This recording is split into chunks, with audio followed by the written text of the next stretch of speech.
Good evening and welcome to For the People. Mention the civilization of ancient Greece and most of us automatically think of science, philosophy, and mathematics. But is this image of Greece true to her real history?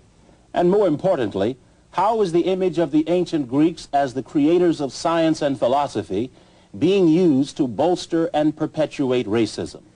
We'll explore these and many other questions with Dr. Martin Banal, author of Black Athena. In 1987, with the publication of Black Athena, Professor Martin Banal challenged the academic establishment. Okay, let's take a call from South Carolina. For the People, you're on the air. Good afternoon. My question is the following. Banal claimed that during the last 200 years, scholars rewrote the history books, denying that ancient Greece had roots in Africa and Asia. The myth they created of a pure white, unsullied dawn of Western civilization was a result of both anti-Semitism and racism. And he argues it still influences the perception the West has of itself today. I think that if people take Black Athena seriously, then they do have to look at our European early history in a different way. Because always implicit and sometimes explicit in our view of history is that democracy and science and philosophy are exclusively European possessions, and that although peoples from other continents can learn them through Europe and European culture, they are essentially at home only in Europe.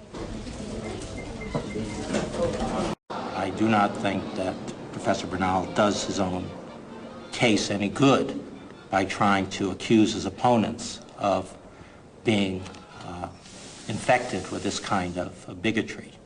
I think it's very unfortunate, and I think it is one of the reasons why Egyptologists and others do not want to answer Professor Banal directly, because to answer him and to disagree with him is to put oneself in the position of being accused of being a racist or anti-Semite. Really, of course, a scholar knows most about his own field and doesn't really know all that much about others. For example, your average classicist presumes that Egyptian chronology is in good order in Egyptian history. Why not? They have all these wonderful king lists and the like. The problems inherent in all of this are not really known to anybody but an Egyptologist. Now, you know what a mess your own field is in, but you don't know what a mess the other chap's field is. So the supposition is always that the other fellow knows more than you know. And of course, that's wrong. They have, when you get an Egyptologist drunk, give him a couple of beers, and then ask him what he really thinks about Egyptian chronology, and you'll get quite a different answer from the sort of thing that you'd get in the printed pages of a book. And once you realize that that's going on, you realize that we're all in this thing together, and we all have to be exploring. And Martin's been brave enough to do it not over a beer, but in print, where he can be assailed by everyone left and right, and hooray for it, say I. Wake up! Take the pillow from your head and put a book in it! It's time for the massive BDP crew at the top of the pile!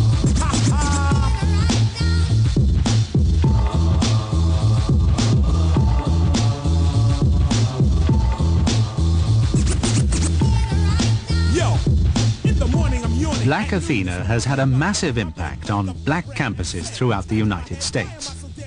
The implications of Banal's findings are not lost on those who see classics as a tool of the white establishment. 2 floors up in the conference room of the Dean of Social Science, they had a meeting of all of the head of the people developing the world civilization courses.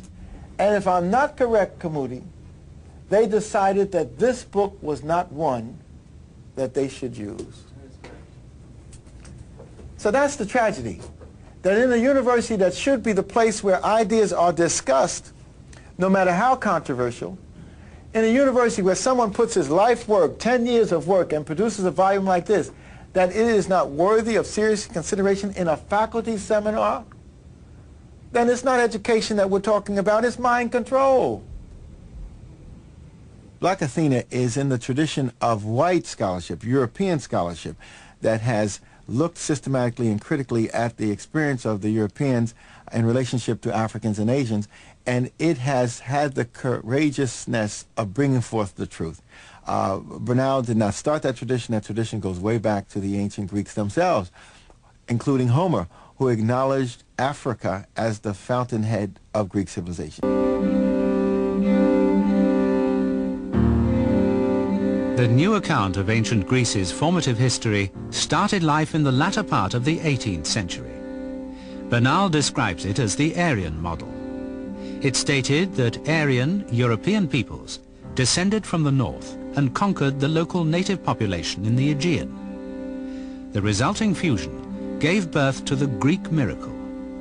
It ruled out any influences from dark-skinned Egyptians in the south or Semitic Phoenicians from the east. Now, this was not the way in which the ancient or classical Greeks themselves saw their distant past. According to them, they had been living as in idyllic simplicity as tribes around the Aegean, and along had come Egyptians and Phoenicians, and they had set up colonies in Greece, built cities, and introduced the arts of civilization. In Black Athena, Banal argues that we should, in principle, return to the ancient account, to what he calls the revised ancient model. This all takes place over 1,000 years before the age of classical Greece, in the Aegean of the Bronze Age. It is during this period, Banal believes, Phoenicians and Egyptians colonized or settled in parts of Greece.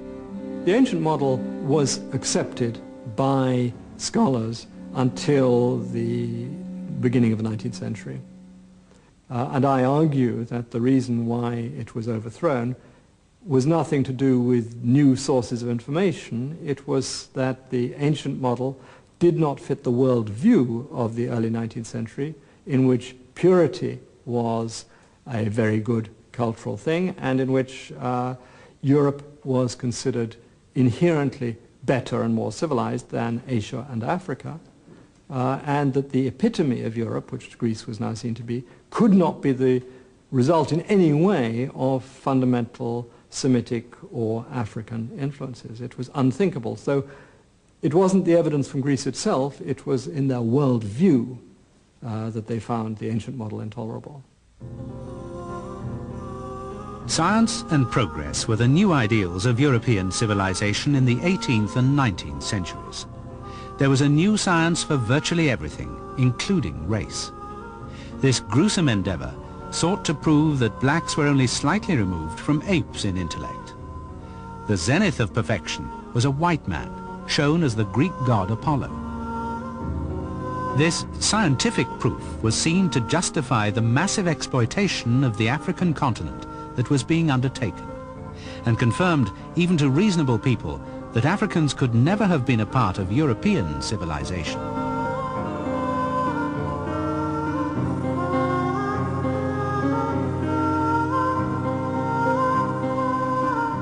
This created a problem because Egypt was regarded as the cultural ancestor to Europe, and Egypt was in Africa.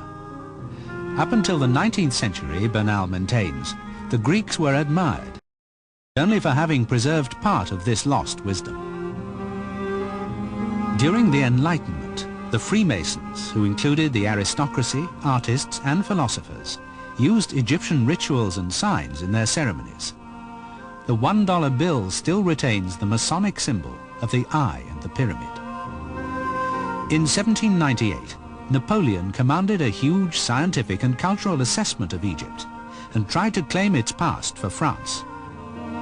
But with the start of Egyptology and the deciphering of the hieroglyphs in 1820, the ancient civilization of Egypt fell from grace. The decipherment of hieroglyphs was like discovering a new planet and finding that the planet didn't behave like planets that you were used to. So suddenly we could read hieroglyphs. And what we expected to find was something like Greek philosophy, or we expected to find the secrets of the universe laid out in very plain language. It didn't happen like that. The preoccupations of the Egyptians are not the ones that we would like them to have. So there was a reaction, very strongly, particularly in the English-speaking world. The Egyptians were not intellectuals. They were not philosophers. A well-known novelist has described them as merely craftsmen, not artists. That idea dies rather hard, because even when we could read the hieroglyphs, we didn't understand the preoccupations behind them. We're beginning to, but it's taken a long time. So there was a strong reaction, particularly in England, that the Egyptians were mystic, but basically a bit thick. So it rapidly becomes the world of the chattering mummy, the strange unexplained phenomenon, the weird script, everything that leads to the Hollywood idea of the Egyptology mummy film.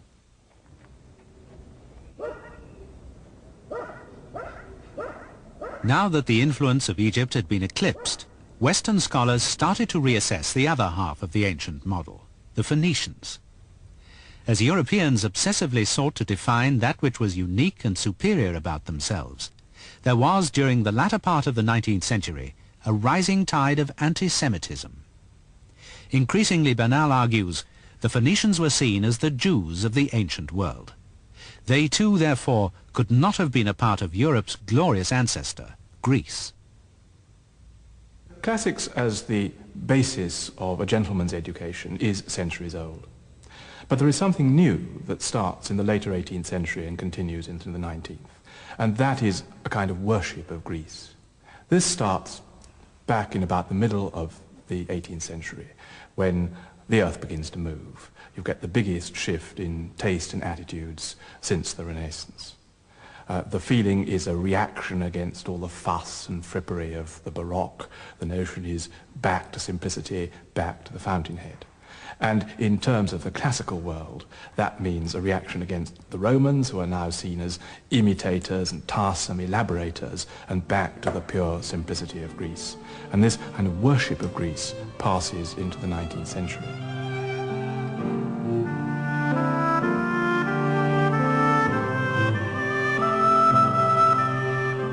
The Romantic movement, which soon dominated European thought, was infatuated with this new ascetic vision of Greece. It enshrined their beliefs in simplicity over sophistication and feeling over reason. The Romantics cherished the notion of childhood as free from the corruptions of later life. Now they saw Greece as the pure childhood of Europe. The idea of Romanticism became very closely linked to the idea of geographical determinism. That is, that people are formed by the landscape and climate they live in, and they get their feelings and their emotional sense of community from there. And it's also very linked to the notion that cold is good for you. That the further north you come from, or the further up the mountain you come from, the more virtuous you are. Now Greece, ancient Greece, fitted this aspect of the Romantic model very well, but it was distressingly far south and with a distressingly equable climate. And therefore, I think from the end of the 18th century, you have the desire to associate Greece, which was now an admired culture, with the north rather than with the Mediterranean. So it sort of pushes people in that direction, to look for northern roots to explain the admired qualities of Greece.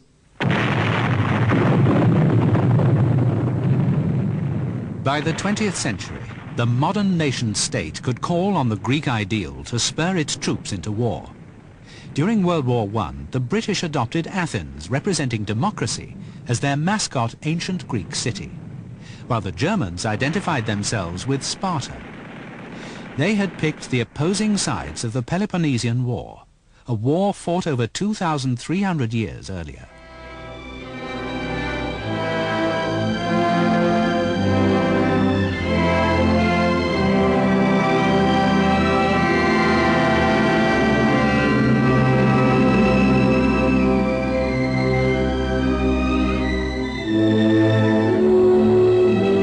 In the 1930s, the Nazis claimed the ancient Greeks for themselves. Racially cleansed of impure Semitic or African ancestry, Greek civilization was harnessed to confirm the superiority and destiny of the Aryan race.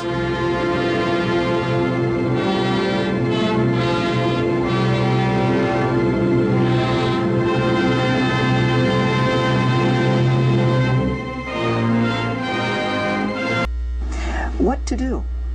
What are the anthropologists and archaeologists going to do in dealing with this information? And that is what I believe, what sponsored, maybe consciously in some cases, unconsciously in other cases, what we could call the cover-up.